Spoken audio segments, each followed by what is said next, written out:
This is Christina Cortez. She is Dean for Student Success over Enrollment Management and the Advising Departments at St. Philip's College. Dean Cortez, could you please tell us about yourself and your current position? Yes, so I get the privilege of serving as Dean for Student Success, as you mentioned, for Enrollment Management and Advising Departments.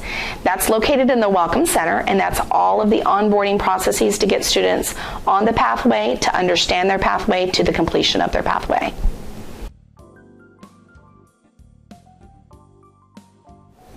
How long have you been the Dean for Student Success over Enrollment Management and Advising Departments at St. Philip's College? So in August of 2018, I was given the pleasure of becoming the Dean for Student Success here at St. Philip's College. And that has been 10 months that I have been the Dean for Student Success.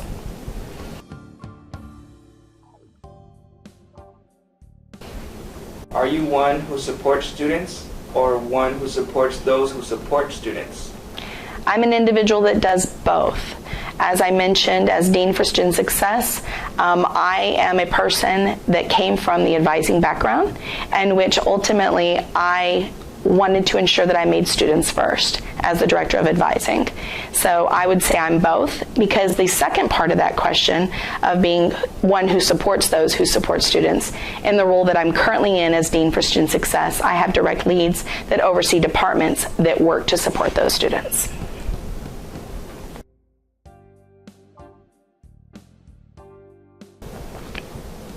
Was this your original career path? And please tell us how you arrived here. This is not my original career path. My original career path was to obtain my own counseling business through a licensed professional counselor, working with the Child Protective Services through the Department of Family and Protective Services, working through a contract and being able to provide counseling services to students or individuals that are in the foster care system that were going to be aging out of care.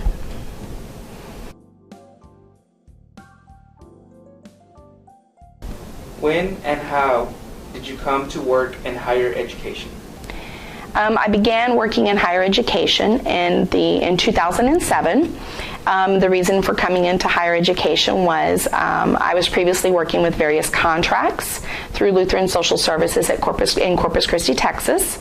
I uprooted my family and moved on to San Antonio, Texas, to work at Casey Family Programs as the financial literacy coordinator with aging out foster youth, teaching them how to manage their money so when they age out of the foster care system, they can be money smart.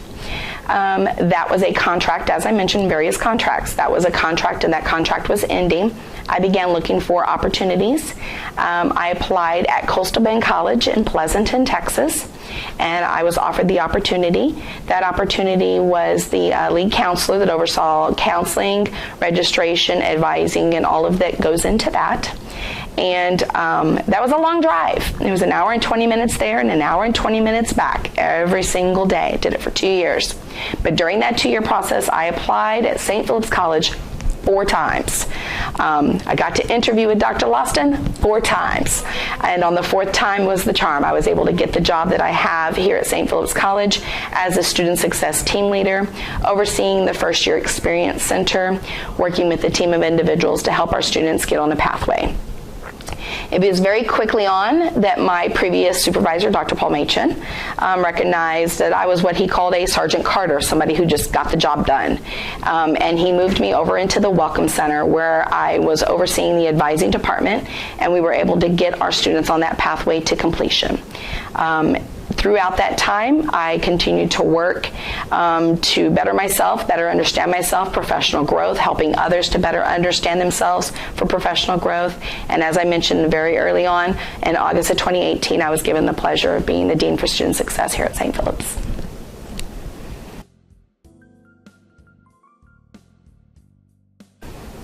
What was the biggest hurdle you faced on your journey?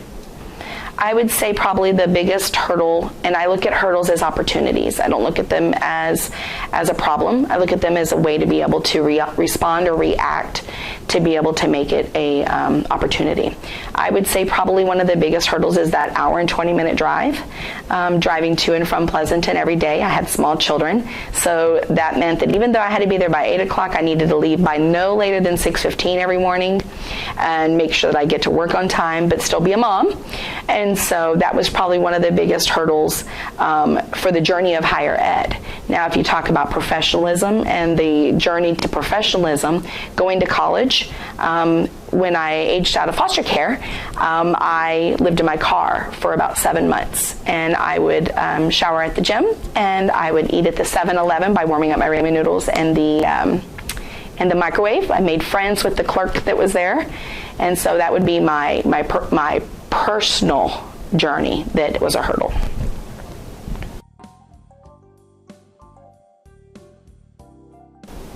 How did you overcome that hurdle? So the hurdle of driving to and from Pleasanton was a hurdle in which, as I said, I began thinking and looking at opportunities on how I could get myself back in San Antonio. Looking at Pleasanton as an opportunity to be able to build my resume, be able to understand what opportunities I could gather from Pleasanton that I could eventually utilize at my current position that I have and those that came before this. The hurdle of the personal hurdle that I had was I knew that there was something that was coming that was better. I knew that through my life experiences there was always going to be something that was going to be better. And so I stayed true to who I was. I made sure that I practiced my moral and ethical decision making. I made sure that ultimately when I looked at things, I looked at them in the manner of how can I utilize this to make myself better. And so talking to people, listening to people, helping other people, in turn, was blessed to be able to help myself.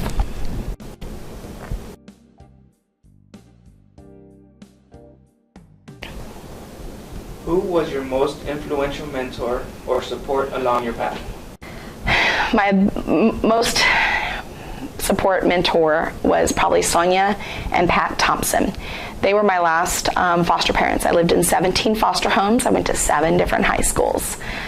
Sonia and Pat Thompson saw something in me. They saw a drive in me, motivation in me, and they were individuals that would take what they saw in me and help me to understand that I could see that in myself too.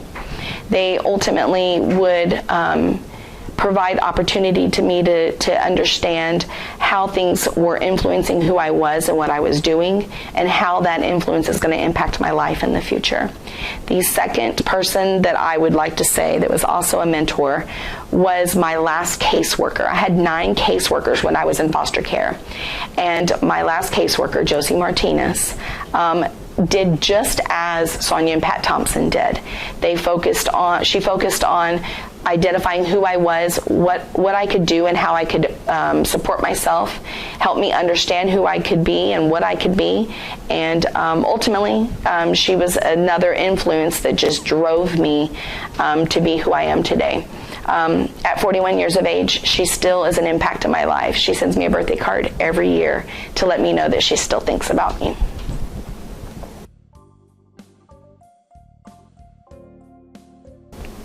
What other supports did you have on your pathway? I would probably say the biggest support that I had on my pathway to where I am now, the achievement that I am now, was education.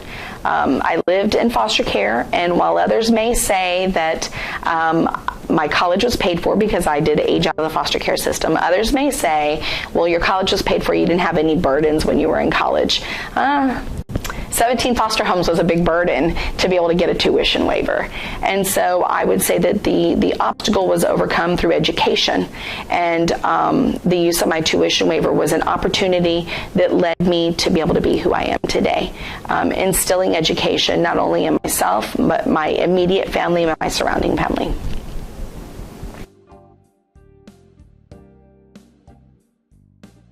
If you could give your younger self advice, what would it be? When I was 14 years of age, I had the privilege of being adopted. I chose not to be adopted. I found out that if I stayed in foster care for 4 more years, that my college would be paid for, and I made the decision to do so. But when I made the decision to do so, I was still a young person, that individual that still wanted to be a young person, and did some things that I probably shouldn't have been doing, and didn't really see how those things would impact my life in the future. And so what I would tell myself as a younger self is think about the opportunities that are presented to you. Build upon those opportunities to be able to get you to where you want to be. 10 to 15 years down the road, those opportunities are going to change your life and change the lives of others. One ripple makes a huge ripple effect. And so that's what I would tell myself.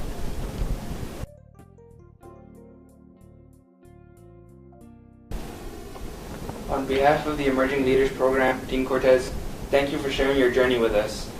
Is there anything else you would like to say? Most definitely. I think one of the biggest things that individuals need to hear is that you have the decision to decide how you're going to respond to things. I told myself at a very young age, and I told my kids, my husband, we have this motto that there's a letter Y in the word why. It starts down one pathway and it splits. You have the choice to make the decision on what you're going to do. Use that decision to be a wise decision so you can impact other people's lives. It's not about you, it's about them. Thank you.